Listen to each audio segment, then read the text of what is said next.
todo surgió yo creo que de una inquietud. Cuando yo era chico mi madre tenía una enfermedad muy importante, que era una anemia que la mantenía en cama permanentemente, que no se encontraba la causa. Y yo tenía para eso unos 5 o 6 años. Y mi preocupación era mi madre, ¿no es cierto? A partir de ahí yo creo que surgió la inquietud que nunca la cambié. O sea, para mí mi destino era ser médico. Yo ya cuando estaba en el colegio primario, secundario, yo sabía que iba a ser médico. Mi madre, por suerte, bueno, se pudo superar su problema, ¿no es cierto?, de salud, pero estuvo más de un año postrada con graves situaciones. Entonces creo que eso fue lo que definió de que siga medicina, ¿no es cierto? Tampoco era que estaba todo el día pensando voy a ser médico, ¿no es cierto? Tampoco era esa la situación, pero me parece que eso fue lo que en mi historia, podemos decir así, fue lo que me definió para hacer esto. Primero en Buenos Aires se hacían practicantados que se habían sacado de la ciudad de Buenos Aires. Entonces fui a un hospital en Avellaneda, ¿no es cierto?, al Fiorito Avellaneda, cuando eran los últimos años de mi estudio en la universidad, cuarto y quinto año, el quinto y sexto año. Después de eso me presenté, hice una residencia en cirugía, ahí en el Hospital Argerich de Buenos Aires. 4 años estuve ahí. Y mi idea, bueno, que casualmente el que estaba de jefe le llamó la atención, que yo le dije, mi idea no es quedarme en Buenos Aires, es ir a hacer medicina al interior donde puedo brindar más. Porque yo consideraba que en Buenos Aires lo que yo iba a hacer lo iban a hacer mucha gente, lo estaban haciendo con muy buen nivel y muy buena calidad de medicina. Entonces creía que era más importante, ¿no es cierto?, implementar lo que yo iba a adquirir ahí afuera. El que era jefe de servicio era Andrés Santas, que a su vez en su momento era rector de la Universidad de Buenos Aires. Era la 6ª cátedra de cirugía en Argerich. Como yo no sabía dónde iba a ir, ¿no es cierto?, cuando terminé me fui a todas las casas de provincia a preguntar dónde se necesitaban médicos cirujanos. Recorrí casi todas, puedo decir. Mendoza, la casa en Mendoza, en Buenos Aires, la casa de Córdoba, que ya vimos que había muchos médicos ahí, las del norte, ¿no es cierto?, preguntando. Y casualmente envié algunas cartas, también como una carta de acá que estaba el director de salud, creo que era Osvaldo Pellín, y me contestó diciendo que sin compromiso por parte de ellos, pero que venga a hablar. Casualmente en esos momentos se produce un plan de salud en Río Negro. Cuando yo voy a la casa de Río Negro, dice, mire, se va a iniciar un plan de salud. Fue bastante importante el plan de salud, es así que fuimos a dar un examen a la ciudad de Viedma, que éramos casi 400 médicos que fuimos. Ya casi no había alojamiento en los hoteles. Nosotros nos pudimos alojar en una chacra de una persona conocida de un amigo. Pero a partir de ahí, bueno, entré entonces como médico cirujano, gané el concurso en Chipoleti. Ahí casualmente coincidí que había otros médicos que después pasaron acá a Neuquén. El plan ese duró poco tiempo, por razones políticas se fue, digamos, desestabilizando. Entonces a partir de ahí vine acá. El que me ofreció a mí fue el que era jefe de servicio acá, Carlos Lozada. Carlos Lozada y habíamos sido nosotros compañeros en el Argerich. Entonces casualmente él vino unos meses después que yo como jefe de servicio acá, lo nombraron, con dedicación exclusiva. Y él fue el que me fue a buscar. Me dijo, mira Daniel, yo sé que el plan de salud está mal acá, te ofrezco venir acá a Neuquén. Entonces fue ahí cuando vine. Posteriormente varios de los médicos que estaban allá, como era Horacio Heller, Alicia Crali, Hernán Calvo, Carlos Báncora, que estábamos, Eduardo García, todos éramos full time en el hospital de Chipoleti, se les ofreció trabajo acá y todos se incorporaron acá al hospital Neuquén. El Castro, yo creo que fue la segunda etapa del plan de salud. La primera etapa del plan de salud fue la parte materno-infantil y crear y organizar, digamos, hospitales en el interior donde faltaban.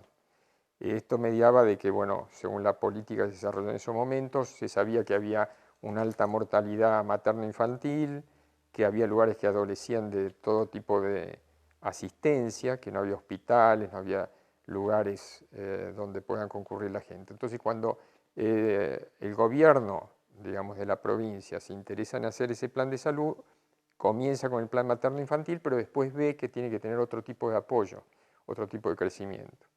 Entonces hacen un hospital de alta complejidad o de mayor complejidad, no podemos decir que era alta en ese momento, pero de mayor complejidad, el Hospital Neuquén. A su vez empieza con la residencia de medicina rural, que se llama en esos momentos, que después pasó a ser medicina de familia, pero cuando yo entré los residentes tenían un año, era la primera camada y llevaban un año. Entonces, y casualmente, bueno, los instructores todavía no tenían un grupo de instructores importante, así que todo este ingreso de gente full time los ayudó bastante en su crecimiento. Fue, yo creo que casualmente por eso digo, fue la segunda etapa del plan de salud. Y ese plan de salud fue una bisagra, ¿no es cierto?, para digamos, para la política sanitaria en la provincia. Los médicos que estaban antes no habían tenido quizá en su momento tanto apoyo, no era que no tenían dedicación, no tenían apoyo ni había, digamos, tanta preocupación por el sistema de salud, de crear un sistema de salud en la provincia. Al comienzo fue un salario que, digamos, uno le permitía vivir, ¿no es cierto?, tranquilo, ¿no es cierto? Podía, en esos momentos, por supuesto, nadie tenía, ninguno de nosotros tenía su casa, ¿no es cierto? Entonces podíamos pagar un alquiler, nos permitía estar bien, estar cómodos. Después empezó a deteriorarse, ¿no es cierto? Y hubo algunos temas que los hablamos en su momento, hasta que vino, por supuesto, más adelante, cuando vino el proceso militar de marzo del año 76, ahí ya cambió totalmente todo, ¿no? Nuestra idea, porque cuando yo estaba en Chipoleti ya había empezado un poco esta situación, ¿no es cierto? Ellos consideraban que ser full time era tener una tendencia política de izquierda. Yo creo que ese era el concepto, ¿no es cierto? En Chipoleti me lo dijeron claramente cuando yo estaba allá, algunos médicos de antes, o que estaban ahí, nos decían eso, ¿no es cierto? Ustedes tienen una tendencia política, no vienen con una idea de otro tipo de medicina, ¿no es cierto? Cosa que acá por lo menos en su momento no se transmitió, no fue así, en absoluto, ¿no? La primera instancia cambió el concepto de hospital, ¿no es cierto? El hospital en esos momentos se montó guardias activas, que era muy importante, en cirugía no existían guardias activas, ¿no es cierto? Se empezó a hacer una medicina con mayor hora de dedicación, o sea, uno estaba más en contacto con los pacientes en forma más permanente. Se empezó a hacer un seguimiento más asiduo, se hacían las evoluciones de los pacientes todos los días, eso nos permitía este sistema, cosa que antes no se llevaba. Se extendió los horarios de cirugía, el horario de cirugía que era de mañana prácticamente en el hospital se pasó hasta casi las 18 horas. Nosotros podíamos operar tanto de mañana como de tarde. Al comienzo nosotros fuimos en cirugía, de 10 médicos habíamos, 4 éramos solamente full time. De entre esos 4 incluyó al doctor Lozada, que era jefe de servicio. Y los 4 esos empezamos a hacer las guardias activas, ¿no es cierto? Cubría otro médico que es Adolfo Abeli, que era médico con dedicación parcial, pero que también tenía un concepto, digamos, había tenido una formación en residencia de cirugía, que él también cubría la guardia. Pero éramos pocos, digamos, para cubrir todas las guardias. La década del 70 sí, porque cuando vino la crisis económica, después de todo lo que se llamó Rodrigazo, todo eso, empezó a haber indexación de los contratos. O sea, prácticamente cada 3 meses tenía que pagar un alquiler, o sea, aumentar el alquiler, le aumentaban el alquiler. Y eso no iba acorde al aumento de sueldo. Entonces, bueno, fue una etapa en la cual se nos hizo difícil. Pero más difícil se nos hizo casualmente después del año 76, cuando cambiaron, se reestructuró todos los horarios, ¿no es cierto? El ministro que estaba, Héctor Jorge, decidió cambiar todos los sistemas de horario de los médicos, entonces tenía casi una remuneración igual, uno que era de tiempo parcial a un tiempo de dedicación exclusiva. Es interesante porque no sé si estará en algún lado registrado, pero era muy raro que alguien hiciera un programa en televisión en esa época, un comentario. Él se presentó, hizo una presentación en la cual dijo que él estaba para emparejar el sistema de salud de la provincia. Entonces que él tenía que proteger tanto la medicina, digamos, estatal como la medicina privada. Y que la medicina estatal en Neuquén tenía un nivel muy alto. Entonces, como él no podía en esos momentos hacer elevar la medicina privada, su idea era bajar el nivel de la medicina estatal para emparejar ambas. Cosa que me quedó en el recuerdo siempre. Y bueno, lo importante de todo esto, más allá de esta situación, fue que tanto el sistema de salud como el Hospital Neuquén marcó un nivel de medicina en Neuquén, digamos, en la provincia. Digamos, esto no retrogradó, fue siempre progresivo y continúa siendo así. En su momento, los primeros hospitales que tuvieron terapia intensiva, sectores de endoscopía, sectores de cuidados intermedios, todo eso fue el hospital. Entonces eso hizo crecer a todos. Más allá del plan de salud, hubo muchos médicos, por ejemplo, en la parte que yo estuve investigando un poco, puedo decir, que hacían medicina, cirugía en el hospital, tenían mucha dedicación en su cirugía, o habían tenido mucha dedicación, con escasos medios, escasos recursos y otras épocas, ¿no? Con lo que significaban las distancias para ir en esa época a un congreso o una actualización, que muchos lo hacían, pero era mucho más esforzado. Digamos, los medios de locomoción eran, bueno, tenían el tren, que bueno, por supuesto andaba, pero...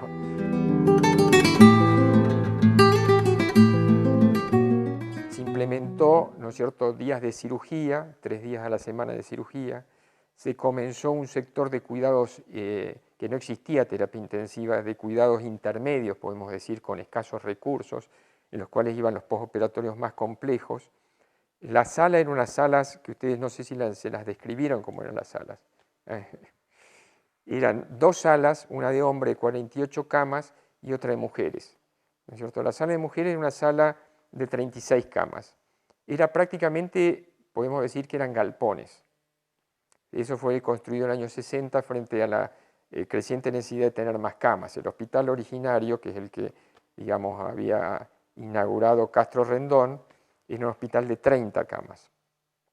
Pero evidentemente el crecimiento de la población hizo que se requiera más camas. Entonces en los años 60 se construyen 2 lugares que eran salas muy amplias, en los cuales había 48 camas, divididas un techo de zinc, ¿no es cierto?, grandes ventanales, y que estaban divididos, ¿no es cierto?, por unas pequeñas paredes en sectores de 6 camas, unas paredes de 1,20 y un pasillo al medio.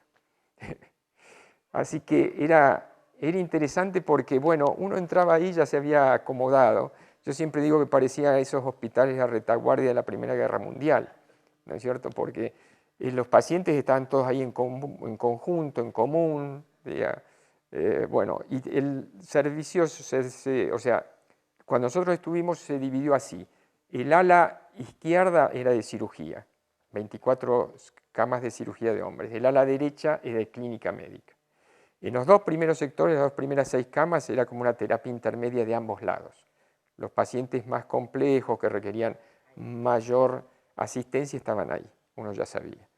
Y después en la sala de mujeres era, bueno, lo mismo, dividida mitad y mitad, ¿no es cierto? Esto tenía también lo positivo, lo interesante, porque nosotros compartíamos mucho con los médicos clínicos, tanto los, digamos, no los pases de sala, pero las interconsultas eran más fáciles, estábamos más en contacto permanente. Había 2 quirófanos, sí.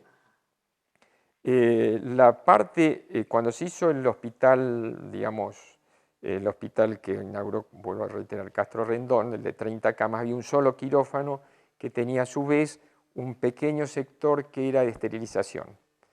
Cuando se hace en esto, que en el año 60, y se une al resto, en ese espacio que queda entre el hospital viejo y estas salas nuevas, se crea un quirófano más. Entonces tenía 2 quirófanos. Los 2 quirófanos, persistía la sala de esterilización ahí, había un pequeño lugar para cambiarse, ¿no es cierto? Y después un pasillo por el cual ingresaban los pacientes.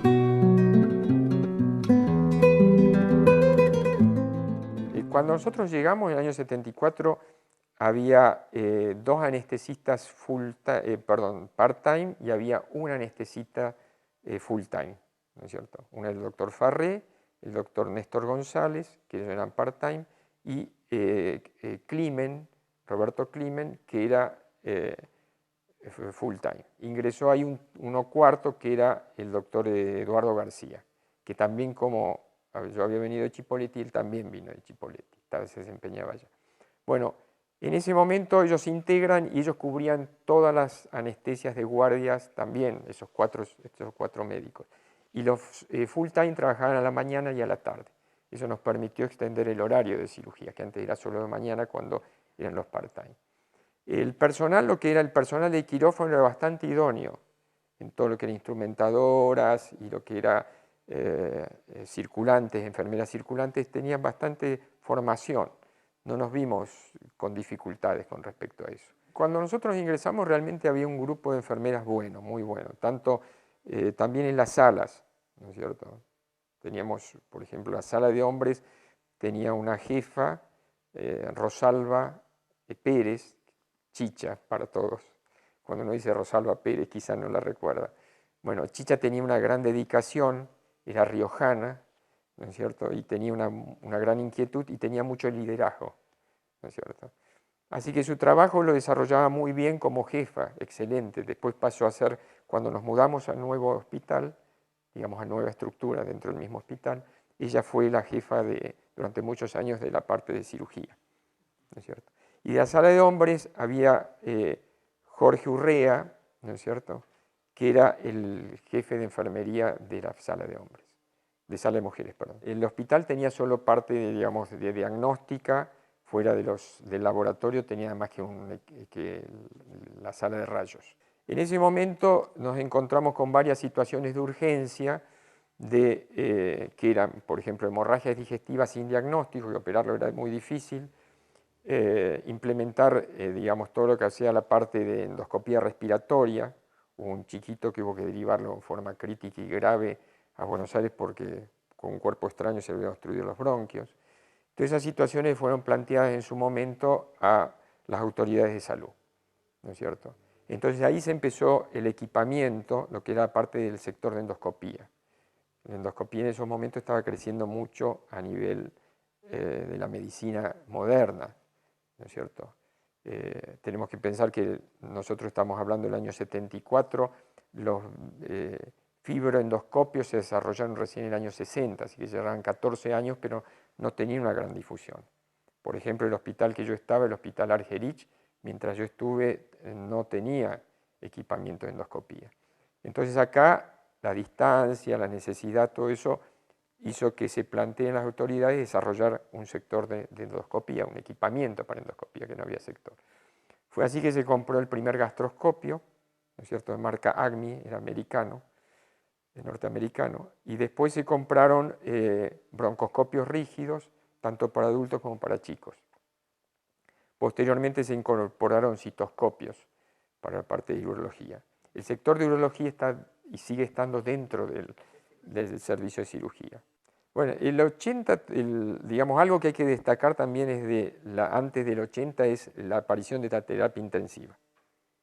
La terapia intensiva se transformó en un lugar de referencia, porque muchas veces recibimos hasta pacientes críticos de otros lugares que no tenían terapia intensiva, ¿no es cierto? Entonces era el lugar de referencia en el Hospital Neuquén, y fue durante muchos años así. Ya estaba planificado hacer una terapia intensiva, ya había un jefe designado, que era el doctor Roberto Bisoni, como jefe, pero no tenía sala, él no tenía sala.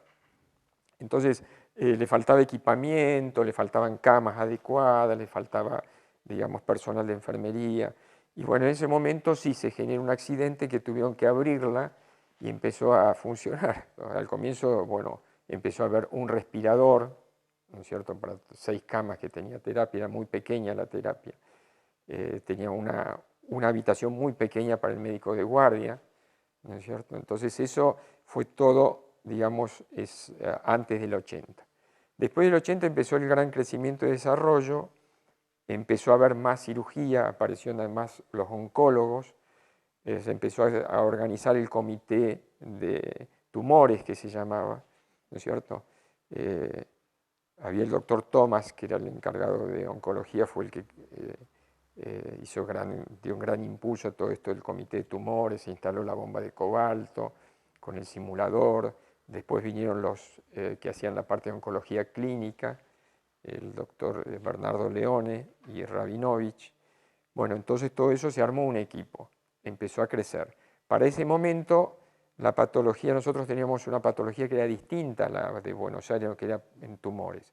Acá había una alta incidencia de cáncer de esófago y de estómago sobre todo. Cuando uno analiza, ¿no es cierto?, viendo años posteriores las publicaciones que fueron surgiendo, es por un factor nutricional.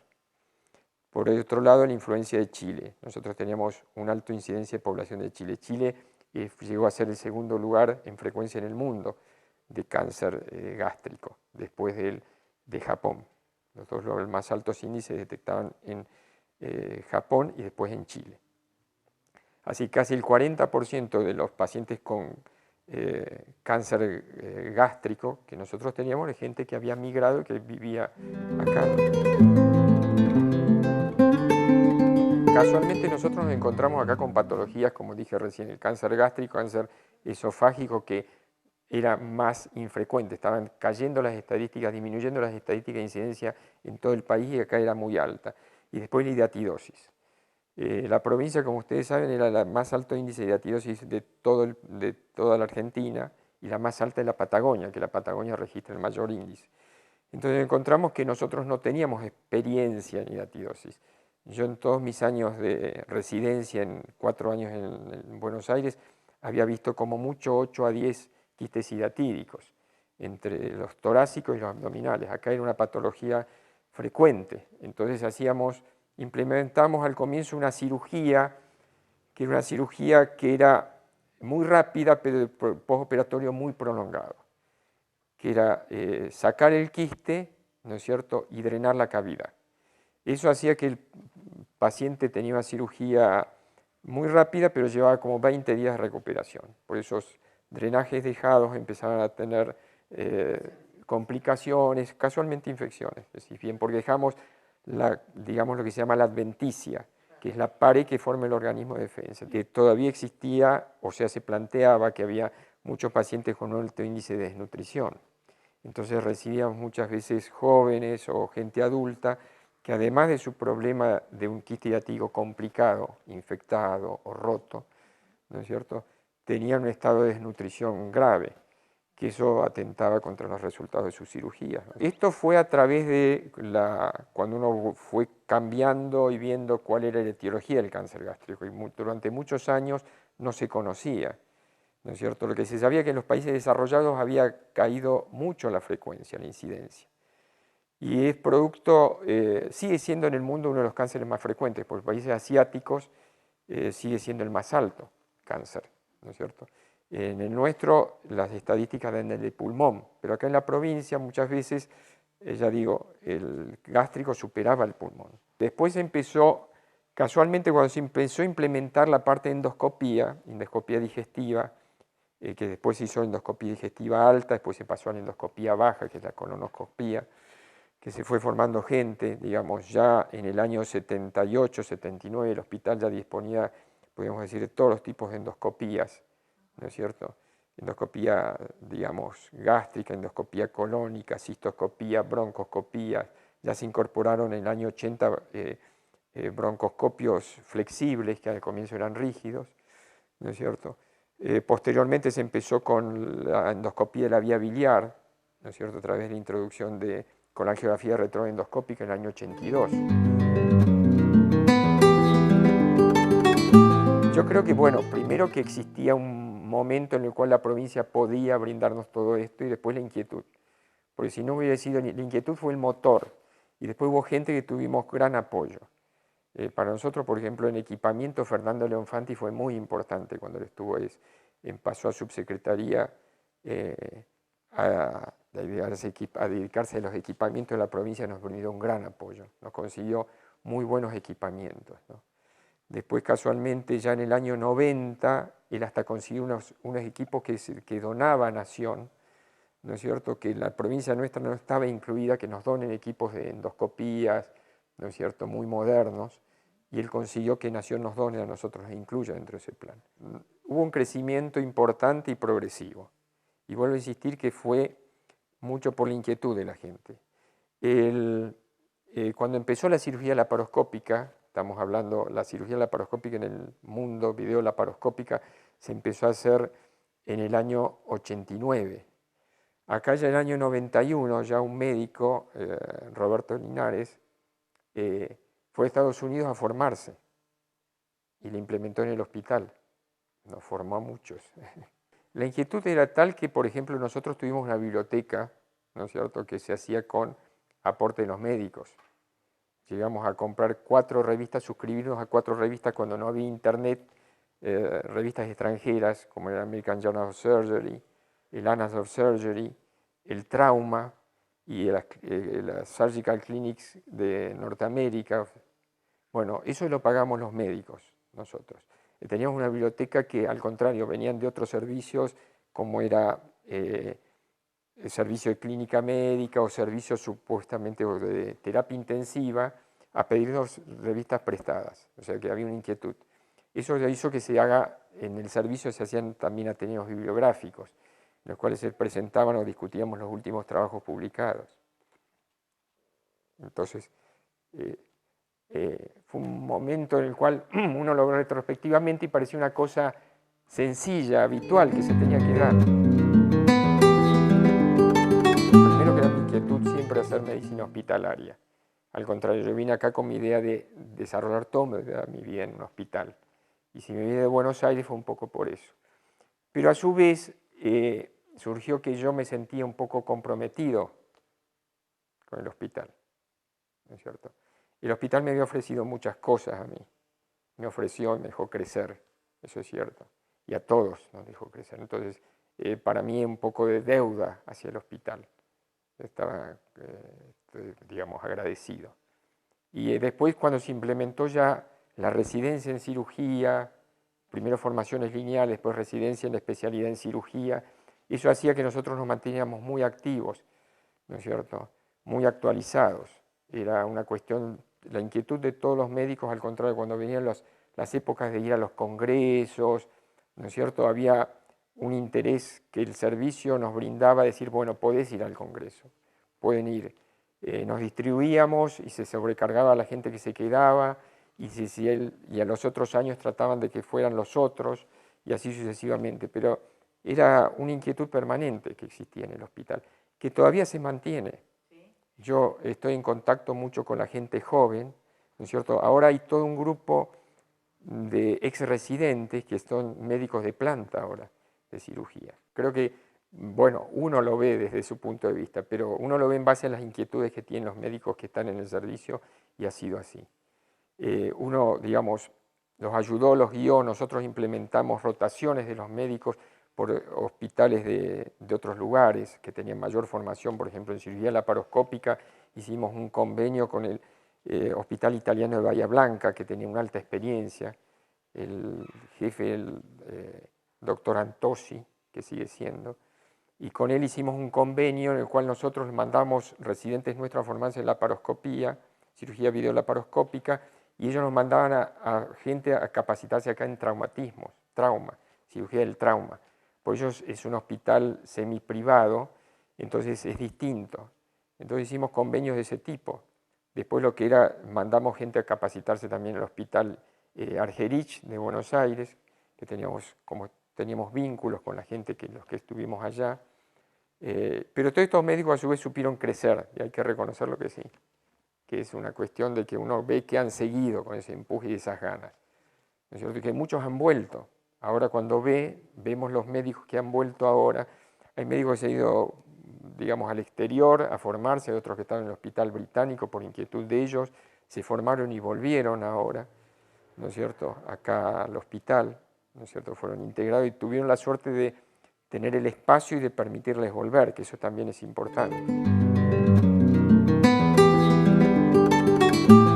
Lamentablemente en ese momento hubo una situación de crisis que fue la parte de anestesia, que se da en todo el país. Hay un déficit de médicos anestesiólogos, justo en esa época. Entonces estábamos un poco con déficit de eso, y después hubo alguna desavenencia en esos momentos en lo que era equipamiento de endoscopía, se había venido un poco abajo, que después se volvió a reequipar, entonces estábamos peleando y luchando por el reequipamiento, pero sí, uno se tenía que adaptar a otro ritmo de vida, otros horarios, otra forma, pero en el caso mío personal, quedé muy conectado, o sea, me invitaban mucho a participar en los ateneos, a hacer guías de trabajo. Se hizo una guía provincial recientemente de hidatidosis que participaron, que fue muy interesante porque participaron clínicos, infectólogos, cirujanos, médicos de imágenes, bueno, que me invitaron a participar. O sea, todo eso realmente uno lo hace que se siga muy conectado con el hospital. Estoy agradecido porque me permitió crecer digamos, esta provincia, y en salud especialmente, nos permitió crecer. A los que queríamos crecer nos dejó crecer. Y hubo mucha gente que quiso crecer. Entonces eso realmente fue lo que nos ayudó. El hospital, bueno, realmente necesita una nueva estructura, la parte edilicia del hospital ha quedado atrás. Quiero hacer un comentario, si queda tiempo.